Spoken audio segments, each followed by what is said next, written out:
बिस्मिल्लाहिर्रहमानिर्रहीम। अस्सलाम वालेकुम नाज़रीन, मैं हूं आपका होस्ट अहमद फवाद। 3-4 बड़ी इंपॉर्टेंट खबरें हैं जी आज की व्लॉग में आपके साथ में शेयर करूंगा। आज का जो दिन था वो बड़ा हंगामा खेज किस्म का दिन रहा है, लेकिन सबसे पहले अडयाला जेल से एक बड़ी ब्रेकिंग न्यूज़ है इमरान खान साहब से मुतल्लिक, वो आपके साथ शेयर करनी है क्योंकि बहुत सारे हमारे जो नाजरीन हैं उन्हें इमरान खान साहब की सेहत और इमरान खान साहब की ज़िंदगी के हवाले से उनके काफ़ी ज़्यादा कंसर्न हैं।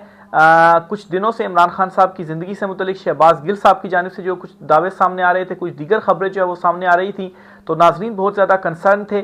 आज अलीमा खान साहिबा, इमरान खान साहब की जो बहन है, उनकी इमरान खान साहब से जो मुलाकात है अडयाला जेल में वो हुई है, और अडयाला जेल मुलाकात के बाद अलीमा खान साहबा ने गुफ्तगू की है और इमरान खान साहब की सेहत से मुतल्लिक उन्होंने क्या कहा है ये आप खुद ही सुन लीजिए। उनके जो अल्फाज हैं वो आपके सामने मैं रख देता हूँ। अलीमा खान साहबा ने कहा है कि इमरान खान साहब से मुलाकात हो गई है, माशाल्लाह इमरान खान बहुत अच्छी सेहत में हैं। यानी कि लास्ट वीक जो इमरान खान साहब से मुलाकात हुई थी, कान में प्रॉब्लम, इसके अलावा दांत में दर्द की प्रॉब्लम और आंख जो है वो रेड रेड हो रही थी।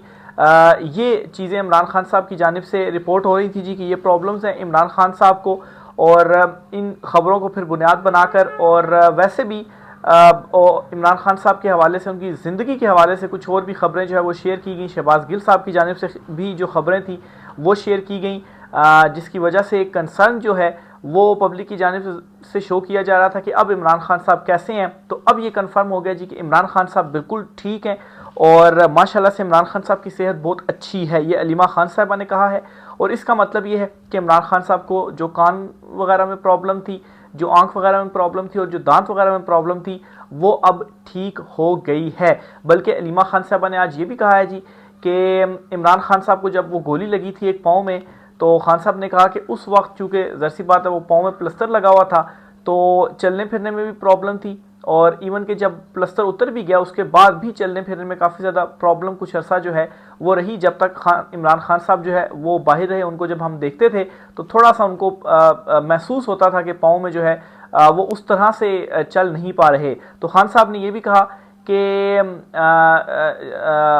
अब जो है वो जेल के अंदर चूँकि वो मेरा पाँव ठीक हो गया है तो इसलिए मुझे वर्जिश करने का भी जो मज़ा है वो आता है, और पहले से ज़्यादा जो वर्जिश है वो मैं जेल में करता हूँ और मैं सेहतमंद हूँ। इसके अलावा इमरान खान साहब ने जो है वो सवाल भी उठाया, अपनी बहनों से पूछा भी कि वो जो अंडा आप को मारा गया था उस हवाले से खान साहब ने जो है वो भी सवाल पूछा। तो इस पर अलीमा खान साहबा ने इमरान खान साहब से कहा कि आप इस चीज़ की फ़िक्र ना करें, हम इस चीज़ से घबराने वाले नहीं हैं और आपका जो पैगाम है वो हम बाहर पहुंचाएंगे। फिर अलीमा खान साहबा ने यह भी कहा जी कि हमारा किसी पॉलिटिक्स से कोई ताल्लुक़ नहीं है, हम इमरान खान साहब के लिए यहाँ पर आती हैं और इमरान खान साहब का जो पैगाम होता है जी वो हम आप तक पहुँचाती हैं। तो ये अलीमा खान साहबा की जानिब से जो गुफ्तगू है वो की गई है, और इसमें अच्छी खबर इमरान खान साहब की सेहत के हवाले से है। उन्होंने माशाल्लाह का लफ्ज़ इस्तेमाल किया और कहा कि इमरान खान साहब की जो सेहत है वो अच्छी है। तो ये चीज़ आपके सामने इसलिए मैंने रखी क्योंकि लास्ट वीक इमरान खान साहब से मुलाकात हुई थी और अब खान साहब से मुलाकात हो रही है। तो इस दौरान इमरान खान साहब को लेकर, उनकी लाइफ को लेकर, लाइफ थ्रेट्स के हवाले से काफ़ी खबरें जो है वो सामने आ रही थी। तो मुझ समेत बहुत सारे लोग जो है वो इस तजस्सुस में थे और इस परेशानी में भी थे कि इमरान खान साहब की जो सेहत है वो अब कैसी है। तो उस पर ये जो खबर है वो मैंने आपके सामने रख दी। दूसरी खबर जी जो आपके साथ शेयर करनी है वो ये है कि सुप्रीम कोर्ट ऑफ पाकिस्तान के जो जजेस हैं जी वो डट गए हैं चीफ जस्टिस क्या है अफरीदी के सामने। आज सुप्रीम कोर्ट ऑफ पाकिस्तान में सारा दिन रहा, वहाँ पर एक्टिविटीज़ में कवर करता रहा। आज नए अदालती साल का जो आगाज़ है जी वो हुआ। इस मुनासबत से चीफ जस्टिस अफरीदी साहब जो हैं उन्होंने खिताब भी किया। होप ये किया जा रहा था कि जस्टिस मंसूर अली शाह साहब ने उनको लेटर लिखकर जो 6 सवालात पूछे उनके शायद वो जवाबात दें, लेकिन उनकी जानिब से कोई जो जवाब है वो नहीं दिया गया। और आज ही फुल कोर्ट जो इजलास था वो भी सुप्रीम कोर्ट ऑफ पाकिस्तान का तलब किया गया था। फुल कोर्ट इजलास भी हुआ, लेकिन इस फुल कोर्ट इजलास में 4 जजेस ने शिरकत नहीं की। उन 4 जजेस में justice Mansoor Ali Shah, justice Munib Akhtar, justice Ayesha Malik और जस्टिस अतर मिनल्ला जो हैं, ये 4 जजेस शामिल हैं जी। इन्होंने बाइकआउट किया फुल कोर्ट इजलास का, और जस्टिस मुनीब अख्तर साहब जो हैं वो तो बल्कि घर भी चले गए जब ये इजलास शुरू हुआ। और ये इजलास भी आज जो है वो सिर्फ 25 मिनट जारी रहा। आमतौर पर जब भी फुल कोर्ट का इजलास होता रहा है, माजी में हम कवर करते रहे हैं, तो कभी भी ऐसा नहीं हुआ जी कि 25 मिनट कोई इजलास जारी रहा हो फुल कोर्ट का। वो ज़्यादा देर चलता है क्योंकि उसके अंदर बहस होती है, जजेस वगैरह जो भी तजावीज़ वगैरह होते हैं उसके ऊपर जो गुफ्तगू है वो कर रहे होते हैं। लेकिन इस फुल कोर्ट इजलास में इस वक्त सुप्रीम कोर्ट ऑफ पाकिस्तान में कुल 24 जजेस हैं। ये भी आपको बताता चलूँ, 4 जजेस नहीं थे, 20 जजेस पर मुश्तमिल जो फुल कोर्ट इजलास था ये हुआ। और जो कुछ रूल्स वगैरह थे उनकी जो मंजूरी है वो दी गई। और जो 4 जजेस जिन्होंने बाईकाट किया, जिनके नाम मैंने आपके सामने रखे, उन्होंने एक लेटर भी लिखा है और उसमें उन्होंने ये कहा है जी कि ये जो रूल्स हैं ये इसकी जो सर्कुलेशन है ये हो चुकी है ऑलरेडी, इसकी मंजूरी हो चुकी है। तो अब यहाँ पर ये जो इजलास है इस इजलास को बुलाने का क्या फ़ायदा या क्या मकसद है। तो या तो पहले बुला लिया जाता, हमसे पूछा जाता, हम बताते कि ये रूल्स होने चाहिए थे, ये नहीं होने चाहिए। सुप्रीम कोर्ट के रूल्स हैं और ऐसे ही बारों बारी अगर मंजूर हो जाते हैं और मंजूर होने के बाद जो है वो फुल कोर्ट इजलास से मंजूरी दी जाती है तो फिर इसका तो कोई फ़ायदा जो है वो नहीं है। बहरहाल 20 जजेस जो थे वो फिर चीफ साहब के साथ ही खड़े हुए थे। और सेम जो सिनेरियो था वो हमने इस्लामाबाद हाई कोर्ट में भी देखा। जब इस्लामाबाद हाई कोर्ट में भी 11 जजेस पर मुश्तमिल फुल कोर्ट इजलास हुआ तो 5 जजेस ने उससे बाइकआउट किया, वॉकआउट किया। 2 जजेस ने तो लेटर भी लिखा और उस लेटर में भी उन्होंने यही बात की जी कि इसके जो है वो गजट नोटिफिकेशन जारी हो गया है, रूल्स जो है वो लागू हो चुके हुए हैं और अब फुल कोर्ट बुलाकर हमसे मंजूरी लेने का इसका जो है वो क्या मकसद है। ये तो एक तरह से इंसल्ट के ज़मरे में भी इस तरह से आता है कि मतलब एक चीज़ मंजूर हो गई है तो हम उसकी क्या मंजूरी दें, या तो हमसे आपने मंजूरी लेनी थी और असूली तौर पर हमसे ही मंजूरी आपने लेनी थी। जजिस रूल्स थे और किस तरह से जो है वो इम्प्लीमेंट हो गए। तो 5 जजिस ने उससे वॉकआउट किया, लेकिन 6 जजेस थे तो 6 जजेस ने उसके हक में जो वोट है वो दे दिया। तो justice Mansoor Ali Shah, justice Munib Akhtar, justice Athar Minallah और जस्टिस आयशा मलिक जो हैं वो टट गए हैं। और लेटर जो उन्होंने लिखा उसका जो कंटेंट्स हैं जी वो भी आपके सामने मैं रख देता हूँ जी। चीफ जस्टिस याया अफरीदी जो हैं जी उनके ऊपर एक मरतबा फिर से उन्होंने अदम एतमाद और शदीद तहफ़्फ़ुज़ात का जो इजहार है वो इस लेटर के अंदर किया है। लेटर में उन्होंने लिखा है जी रूल्स 9 अगस्त के रोज़ पहले ही नोटिफाई हो चुके हैं, रूल्स नोटिफाई हो चुके हैं, तो अब फुल कोर्ट में हमारे सामने रखने का क्या मकसद है, क्या हमारी तस्दील आप करना चाह रहे हैं। इस मौके पर फुल कोर्ट बुलाना पजलिंग है, फुल कोर्ट बुलाना पजलिंग है। हमारे ख़त को फुल कोर्ट मीटिंग मिनट्स का हिस्सा बनाया जाए, फुल कोर्ट मीटिंग मिनट्स को पब्लिक भी किया जाए। हमारी राय में रूल्स गैर कानूनियत का शिकार हो चुके हैं। रूल्स बनाने के लिए फुल कोर्ट नहीं बुलाई गई तो रूल्स में तरमीम के लिए कैसे बुलाई गई। सर्कुलेशन से रूल्स की मंजूरी ली गई। सर्कुलेशन रोज़मर्रा के अमूमी मामलात की हद तक एक सहूलत जो है वो होती है, लेकिन सर्कुलेशन के ज़रिए आपने जो रूल्स हैं जी उसकी मंजूरी लेकर तो उसको जो है वो इम्प्लीमेंट कर दिया। तो अदलिया के अंदर से भी इवन के 26वीं तरमीम और कंट्रोल करने के बावजूद भी एटलीस्ट जो है वो ग्रिप को मजबूत नहीं होने दिया जा रहा। जो आवाज़ें हैं जी वो बिल्कुल उठ रही हैं और कुछ आज़ाद जजेस हैं जो कि डटकर खड़े हो गए हैं। तो ये सुप्रीम कोर्ट ऑफ पाकिस्तान से एक बड़ी खबर थी। इसके अलावा कुछ मेरी ऑब्जर्वेशन भी है। सुप्रीम कोर्ट ऑफ पाकिस्तान में आज जब मैं मौजूद था तो मैं ये देख रहा था कि एक तरफ ये 4 जजेस थे और दूसरी तरफ दीगर जजेस थे और चीफ जस्टिस याया अफरीदी साहब थे, लेकिन नज़रें आप यूँ कहें जी कि नहीं मिला पा रहे थे, एक दूसरे का सामना जो है वो नहीं कर पा रहे थे। और ये मैंने नोट किया जी कि ये 4 जजेस नहीं बल्कि चीफ जस्टिस याया अफरीदी साहब जो हैं उनके हवाले से ऐसा मुझे जो है वो फील हुआ। और वाकई आप जो भी तकरीर कर रहे हैं आम पब्लिक को तो आप उनके सामने तकरीर रख सकते हैं जी कि हम ये कर रहे हैं, ये अदलिया के हवाले से कर रहे हैं, ये अदलिया की आज़ादी के हवाले से कर रहे हैं, लेकिन जाहिर सी बात है आपके अपने जो सर्कल के अंदर या आपके इदारे के अंदर के जो लोग होते हैं उनसे तो फिर आप कुछ छुपा नहीं सकते ना कि आखिर असल में हो क्या रहा है। तो यही मुझे महसूस हुआ जी कि 26वीं तरमीम के बाद जिस तरीके से एक अदलिया की आज़ादी के ऊपर आप इसको वार कह लें, क्योंकि बहुत सारे तो जो है वो 26वीं तरमीम को भी सपोर्ट कर रहे हैं और अदलिया की आज़ादी की भी जो बात है वो कर रहे हैं, तो ये दो मुख्तलिफ चीज़ें हैं। तो बहरहाल जी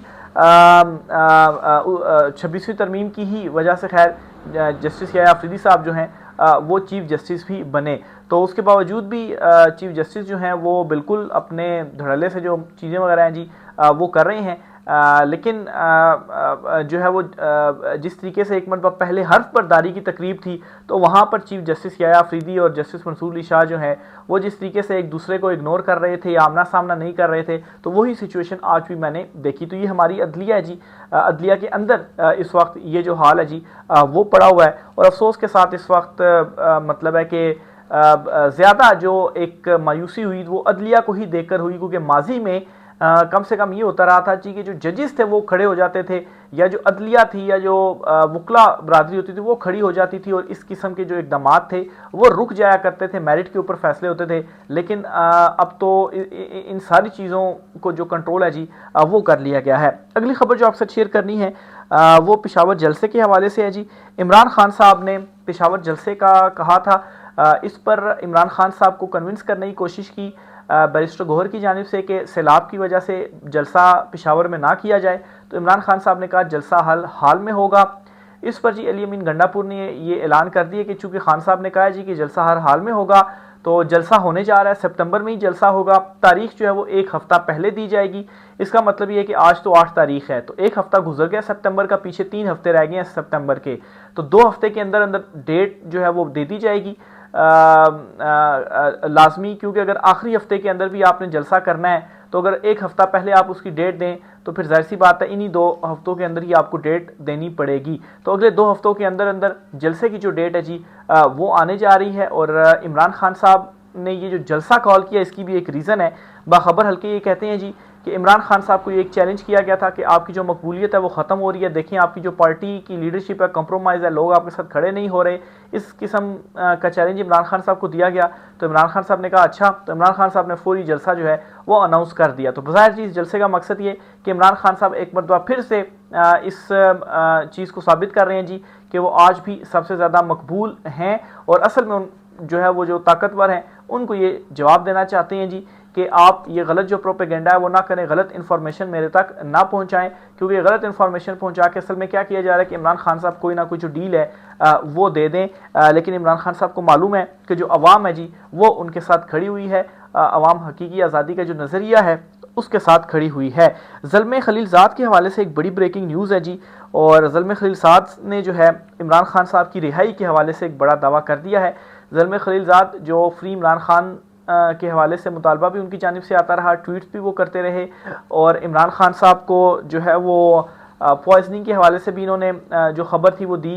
उन्होंने ही अब इमरान खान साहब की रिहाई के हवाले से क्या दावा किया। इमरान रियाज खान साहब की जानिब से ये कहा गया है कि ज़ल्मे खलीलज़ाद ने कहा कि रिपोर्ट्स आ रही हैं कि इमरान खान को जल्दी छोड़ दिया जाएगा। मैं उम्मीद करता हूँ ये रिपोर्ट सच्ची हों, पाकिस्तान को इससे फ़ायदा पहुँचेगा। लेकिन मेरी असेसमेंट ये है कि जो ताकतवर हल्के हैं वो इमरान खान को रिहा नहीं करेंगे, क्योंकि वो इमरान खान की मकबूलियत को अपने लिए ख़तरा समझते हैं। अच्छा, अब इमरान रियाज खान साहब ने अपना इसके ऊपर बताया जी कि उनको नहीं लगता कि इमरान खान साहब को रिहा किया जाएगा, लेकिन ज़ल्मे खलीलज़ाद जो है वो ये दावा कर रहे हैं कि रिपोर्ट्स आ रही हैं कि इमरान खान साहब को जल्द जो है वो रिहा कर दिया जाएगा। अब इसमें मेरा ये ख्याल है जी कि चूँकि नवंबर भी बड़ा करीब जो है वो आ रहा है, 2 महीने हैं, ये सितंबर का महीना, अक्टूबर और फिर नवंबर, तो 2-2.5 महीने हैं जी नवंबर के अंदर, और इन्हीं 2.5 महीनों के बाद इमरान खान साहब की जो रिहाई है वो होने जा रही है। और मुझे ऐसा क्यों लगता है कि रिहाई होने जा रही है, क्योंकि जो ताकतवर हैं वो अब ताकतवर में बाखबर हल्कों का दावा है जी कि वो अब जो है वो जाने वाले हैं, और कोई जो नए हैं वो आने वाले हैं। तो मौजूदा ताकतवर के जाने का मतलब और नए आने का मतलब इमरान खान साहब की रिहाई ही है। तो इस वजह से शायद ज़ल्मे खलीलज़ाद जो हैं जी वो ये बात कर रहे हैं कि रिपोर्ट्स ये हैं। ज़ाहिर सी बात है, रिपोर्ट्स किस बुनियाद के ऊपर हैं? रिपोर्ट्स इसी की बुनियाद के ऊपर है ना कि जिन्होंने इमरान खान साहब को इस वक्त डाला हुआ है, जेल में रखा हुआ है, वो जा रहे हैं। तो जब वो चले जाएंगे, नए आ जाएंगे, तो फिर उसके बाद खान साहब की जो रिहाई है वो तो होनी ही होनी है। तो ये इस तरह से देखा जाए तो ज़ल्मे जो खलीलज़ाद हैं जी उन्होंने ये खबर दी है। तो मैं भी ये समझ रहा हूँ जी कि जाने वाले जो हैं वो जा रहे हैं, और नए चूँकि आ रहे हैं, तो इमरान खान साहब की जो रिहाई है वो भी जल्द होने जा रही है। दूसरी तरफ जी इस हुकूमत की जो तबाहकारियाँ आपके साथ में शेयर करता चलूँ जी। एक तो सैलाब की तबाहकारियाँ हैं, लेकिन सैलाब की जो तबाहकारियाँ हैं वो दिखाई नहीं जा रही। दिखाई इसलिए नहीं जा रही जी कि पब्लिक को हम अवेयर ना रखें, मीडिया पे हम दिखाएंगे नहीं तो उनको कैसे पता चलेगा कि सैलाब से ये तबाही हुई है, और हमारे ऊपर क्रिटिसिज्म नहीं होगा, और हम जो है वो टिकटॉक बना के दिखाएंगे, अपनी मशहूरी करवाएंगे कि हम देखें कैसे लोगों की मदद कर रहे हैं। मोहम्मद अली दुरानी साहब ये कहते हैं, हकीकत को छुपाया जा रहा है, हकीकत ना आवाम तक पहुँचाई जा रही है और ना ही दुनिया को बताई जा रही है। इस बेखबरी को जिस तरह मैनेज किया जा रहा है, इसका नुकसान पाकिस्तान को और आवाम को हो रहा है। मोहतात अंदाजे के मुताबिक सैलाब से $50 बिलियन का नुकसान हो गया है। इस ब्लैकआउट का ये नुकसान हुआ है कि कहीं से मदद नहीं मिली और ना ही दुनिया ने कंसर्न शो किया। क्यों नहीं दुनिया ने कंसर्न शो किया? क्योंकि आप दिखाई नहीं रहे, तो वो कैसे कंसर्न शो करेंगे और मदद जो है वो करेंगे? मदद इस वजह से आ भी नहीं रही और मुहताद अंदाजे के मुताबिक $50 बिलियन का जो नुकसान है जी वो हो चुका है। राय के साथ कीजिएगा। आज के व्लॉग से इतना ही, इजाज़त दीजिए, अल्लाह हाफिज़।